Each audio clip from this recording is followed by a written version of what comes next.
This segment is sponsored by Palmetto Publishing. Today, we're highlighting a multi-dimensional memoir. A Night in Tucumcari tells the life of Dali Yarbrough, his trauma, triumphs, and complexities through time. And here to tell us more about it is Dali himself. Welcome to Great Day, Washington. Thank you so much for being here. Thank you for having me. Of course. For anyone who hasn't read your book yet, can you give us just a kind of brief overview of what it's about? Sure. I think it's a true rags to riches story. I grew up in poverty and dropped out of high school when I was 15.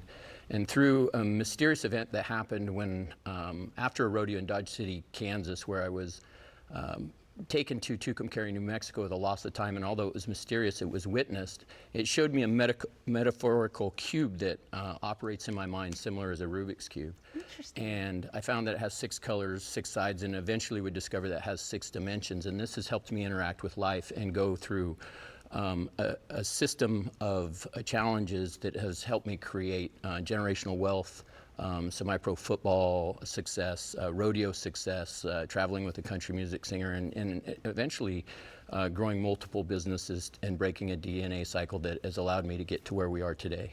Wow.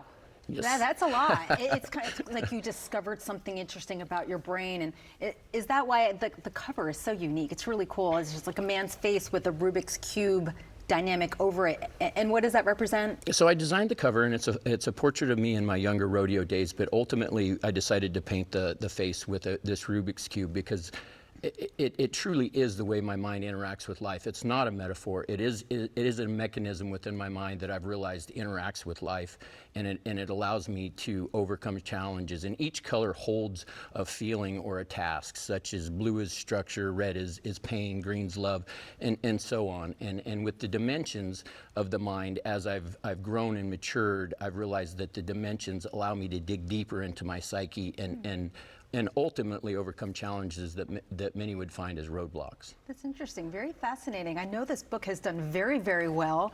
What do you think it is about your story that's resonating with so many people? So the feedback that we're receiving, even really at college level and up, is that it's teaching people a new way to interact with life and to think and to allow themselves to be educated. And it's the feedback is that by chapter 7 or 8, they're not even reading a story about me anymore. They find themselves in my shoes asking themselves, what would I have done at this point? How would I have used these colors and these dimensions to interact with life and do better and ultimately stand up in their own story? Interesting. I know you've said that writing this book, telling this story, it's come with some sacrifices. You've said you've lost friends, you've lost time, but still it's important to you to tell this story. What do you hope people gain from it, and why has it been so challenging for others? I think people worried about the way they were represented in it, and a lot of them that were doubters were not even actually in the book, but even family didn't like maybe the way that they were represented on the pages. But the way I look at it and what I tell people is that it's your story and it's your memories, you own them. If somebody doesn't like how they were represented, maybe they should have acted better. Oh, yeah. Maybe that's how you were represented, right? Yeah. What do you hope that readers gain from reading your story?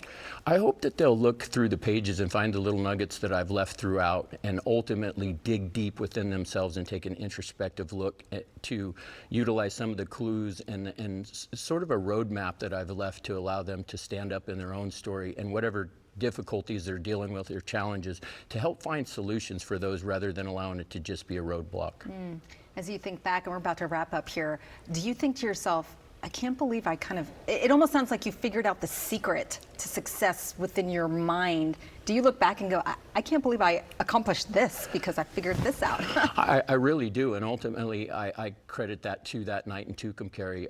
Tucumcari is a Comanche word for to lie in and wait, and I believe that night was lying in to wait. All right. I'm going to have to read this, and I hope good things happen for me too. Very fascinating. It was a pleasure speaking with you. Thank you. Of course. You can grab Dali's memoir, A Night in Tucumcari, wherever books are sold.